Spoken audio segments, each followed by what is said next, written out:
First, an explosion under one of the pillars, then a massive attack by underwater drones. The bridge over the Kerch Strait, connecting Russian territory with the occupied Crimea, has become the target of another daring operation by Ukrainian special forces in recent days. According to unofficial information, a Ukrainian delegation is on its way to the United States. Kiev is pushing for the introduction of sanctions being prepared by U.S. senators.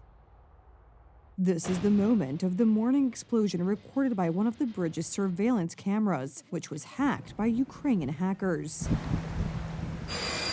It is unclear whether a powerful explosive device was placed under the bridge or whether one of the underwater drones was used. Another attack was to begin a few hours later. The condition of the bridge is still unknown. The fact is that traffic in both directions has been suspended.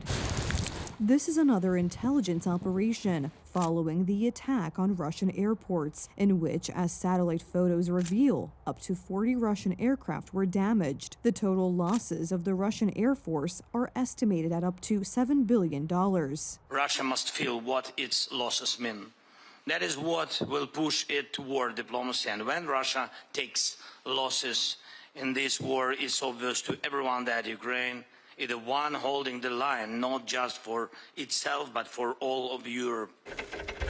The problem is that, first of all, it is an unequal fight. And secondly, Europe is helping on the one hand, but on the other, it is still co-financing the Russian war machine. As revealed by BBC journalists, since the suspension of gas supplies from Russia through Ukraine last year, transit through Turkey has skyrocketed. According to the media, Western Europe has paid over 200 billion euros to Russia for gas and oil since the invasion began. This is more than the military aid provided to Ukraine.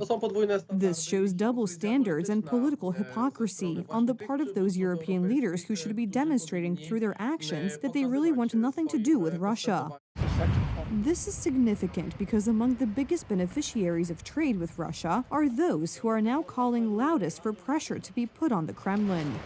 We borrowed a wax figure of Emmanuel Macron from the museum and then symbolically displayed it in front of the Russian embassy to condemn the double standards of the French government and President Macron in relation to the war in Ukraine. We believe that today the French government and Emmanuel Macron are prioritizing trade with Russia in many sectors of the economy, particularly in chemical fertilizers, gas, and uranium imports, at the expense of resolving the conflict. In 2024, France was the main importer of liquefied gas from Russia and Europe. Germany and Austria also import it. Some German politicians even believe that the Nord Stream gas pipeline should be rebuilt and cooperation with Moscow resumed.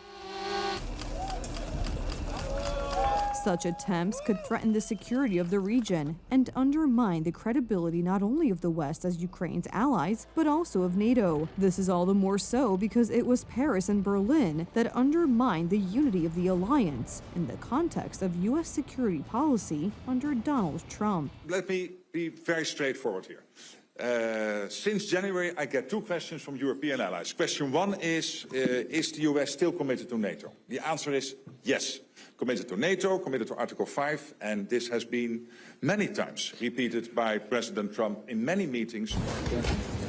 Given the anti-American agenda and the simultaneous pro-Russian business deals, the question arises as to what Germany and France are trying to play at. Officially, they are calling for an arms race, increased defense spending, and support for Ukraine. Unofficially, however, they are feeding the bear we are supposed to defend ourselves against.